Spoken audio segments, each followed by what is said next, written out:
Well, two voting rights groups have filed a complaint against the Tippecanoe County Board of Elections. News 18's Joe Paul spoke with representatives from both of those groups today. He joins us live now from near the Tippecanoe County office building with more. Joe?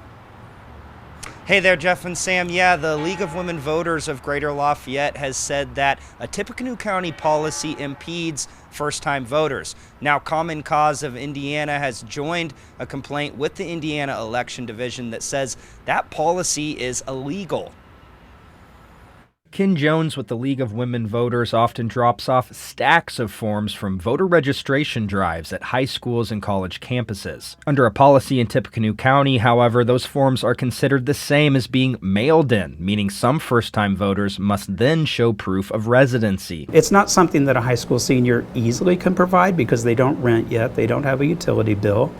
They may have a bank account, so it's not impossible. In a complaint filed with the Indiana Election Division, Jones and Julia Vaughn with left-leaning Common Cause Indiana say the policy is an imposition of an additional and unlawful voter identification requirement. Tippecanoe County isn't allowed to make up additional regulations and rules regarding elections. Republican clerk Julie Roush wasn't available Friday for an interview, but in a news release, Roush deflects blame back to voter advocates, saying the writing is often illegible on what she calls, quote, harvested applications. That sounds very much like Republican talking points trying to impugn the integrity of the election. Roush argues no voter registration forms were rejected due to lack of residency documents, but the complaint points to at least one provisional ballot not counted. It's not productive. It makes an age group that's already unlikely to